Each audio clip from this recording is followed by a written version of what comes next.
Welcome to Array.Ink. I'm Arrow. And I'm Ray. Today we'll be giving you a basic overview of Splatoon 2, explaining some things that were more confusing for us when we were beginners, and showing you the basic mechanics. We also mention a lot of things that we'll cover more in depth in future episodes. We'll tell you what episode has what, but you can also check that out in the description below. In this episode, we'll mostly just be guiding you through booting up the game for the very first time. So let's get started.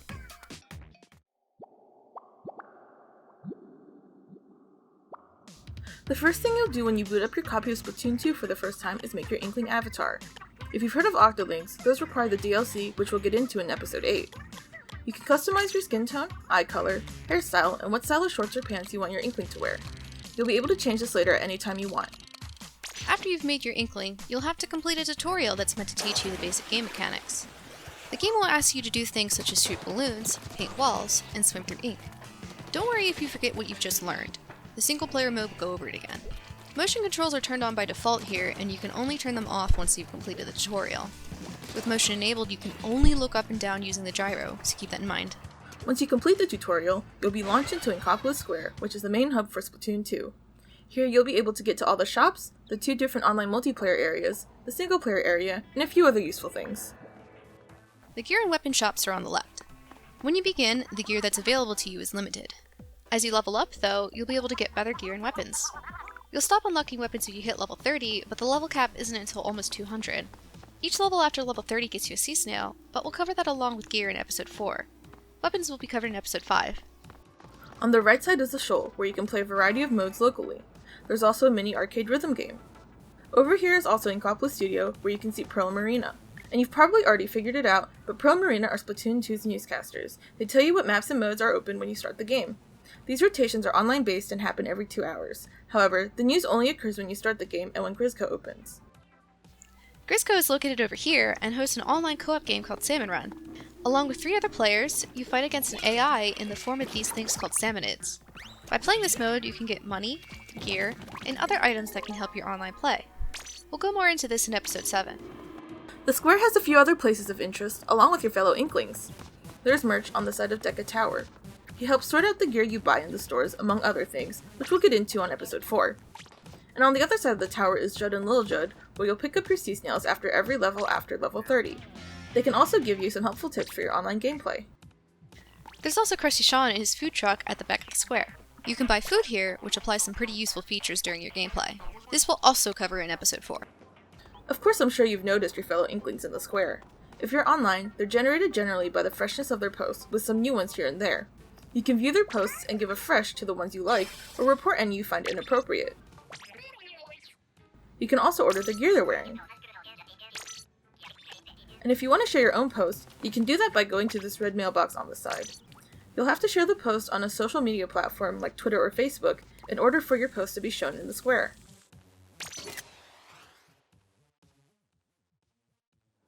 There are other Inklings around the multiplayer areas, though, whose posts you can't see.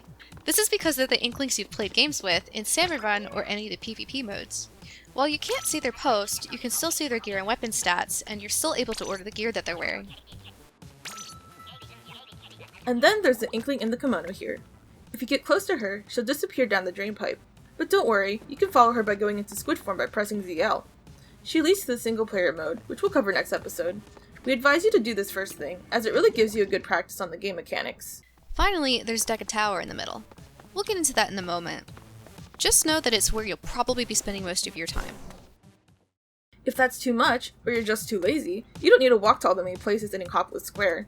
You can access them by going to the menu, which you could get to by pressing X. From here, you can see all the main places we showed you. The shops, called the Galleria, Grizzco, the shoal, the single-player mode, which is called Octo Canyon, and the Deca Tower lobby. The menu has other useful information too. You can change the screen by pressing the right or left bumpers. The next section over has your information. This is what other people see if you're in their square. Unfortunately, you aren't able to view your own square post. You can view all the ability chunks you own, but again, that's something we'll go over in episode 4. The next section over has the stages for the current 2-hour rotation. We'll go into more detail on that later, but you should know that not only are you able to see what stages are available currently, but also what the next 2 stages for each mode will be. If Salmon Run is open, you can easily access the map and weapon information from here. If it's not, you'll see the next 2 Salmon rotations along with the time they'll start and end. The fourth section is for you to select your gameplay options and adjust the settings as needed. You can have separate settings if you're playing with the Switch docked or in handheld mode. This is where you're able to adjust the sensitivity of the right stick and motion controls if you choose to play with them. This is also where you can turn motion controls on or off. You can invert the controller directions if you want. In addition, you can lock the ink colors for accessibility purposes, turn the online square posts on or off, or redesign your squid kit completely. At any time, you can press plus to end up in the gear equip room. This is the main changing room of the game, for you to try on different outfits and take your time with how you want your Inkling to play or look. You can also try out weapons here in the weapon menu by pressing Y on the weapon you want to test. Control modifications are available here as well.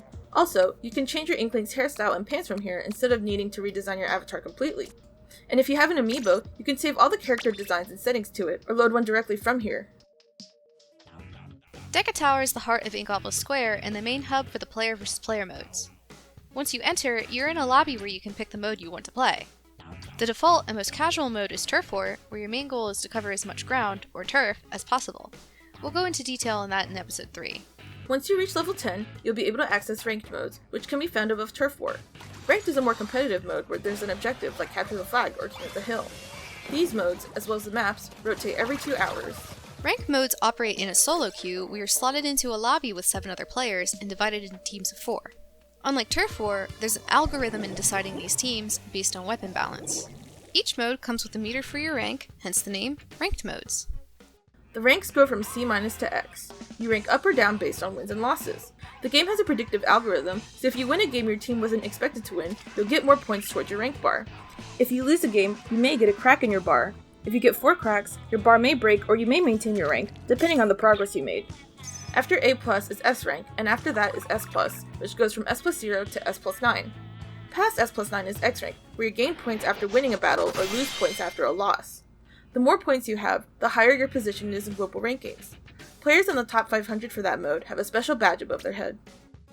Once you hit B- in just one ranked mode, you'll have access to League, which is right above Ranked. League is similar to Ranked in that you play the same competitive modes, but it does not affect your rank.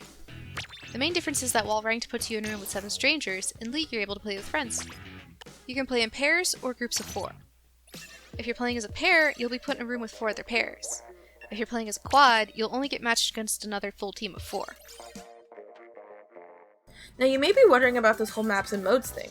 There are 23 total maps available in the player versus player modes. However, there are only 2 available for each mode during a rotation. The modes for League and Ranked won't be the same at the same time. The 4 possible modes are Splat Zones, where your objective is to keep a specific area of a map covered in mostly your ink color, Tower Control, where your team must ride a tower to a goal on your opponent's side of the map, Rainmaker, where one person on your team must carry the Rainmaker weapon to a goal on your opponent's side, and Clam Blitz, which is a bit like a soccer basketball game, both clams.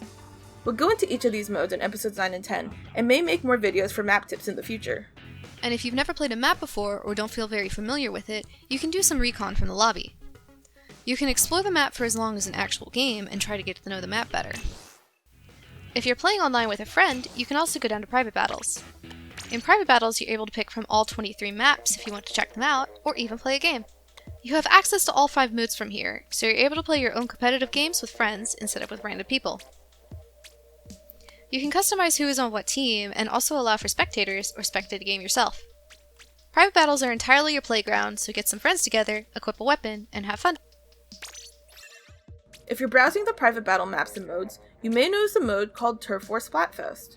From release until July 2019, there were events called Splatfests, where you chose a team between 2 possible ones and turfed it out between 48 and 72 hours. Splatfests ended in July 2019, but that doesn't mean you can't have your own Splatfests. During these fests, all maps take place during the night instead of day, hence the separate mode where the maps look a little bit different. In addition, there are 24 more maps to choose from. This is because each Splatfest had a unique map, all of which you can still access and play on in private battles. Splatfests also had custom ink colors, and in the Turf War Splatfest option, you can pick which colors you want to play with. You also probably noticed the Friends option here, right below Turf War. Other than playing with friends in League, you can also join them in Turf War or in their private battles. If a Nintendo Switch friend is available to play with, their name will be in green in this section.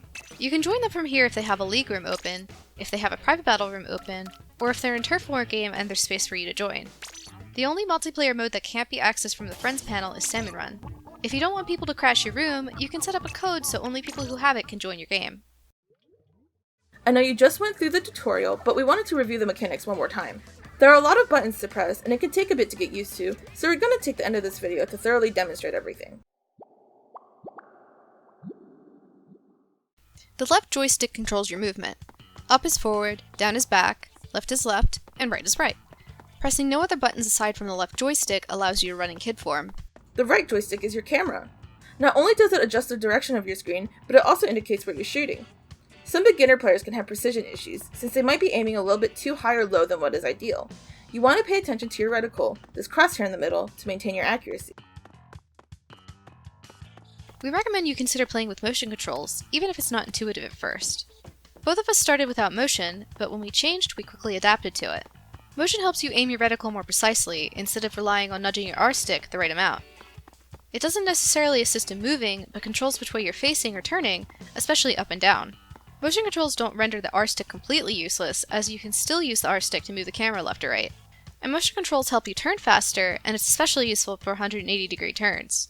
If you're playing with split Joy-Cons, remember that the right Joy-Con is the one that has the motion controls, even if you do find moving both at the same time more helpful. In order to turn into squid form, which can allow you to pass through grates, press the L. You move in squid form the same way you do as a kid, with the L stick. Your ink tank also refills more quickly this way if you're submerged in your own ink. Swimming in squid form is faster than walking and also hides you better. However, you can only swim fast in your own ink color and extremely slowly on inkless surfaces. To use your main weapon, press the R. It does different things for different weapons. For shooters, for example, it allows you to shoot as an automatic. For snipers and splatlings, it holds the charge. Releasing the ZR button will release the charge and allow you to fire it. You can test this out with other weapons to see how they work, as all weapons in the same class have the same or similar ZR functionality. Each weapon has a sub-weapon and a special weapon, which we'll go into more detail about in episode 6. If you want to try them out though, you can use your sub-weapon by pressing R. When your special meter is full, you can activate your special weapon by pressing down on the right stick. As for the button pad, A is used mostly for selecting menu options and going through dialogue. You can press B to jump, which you can do both as a squid and a kid.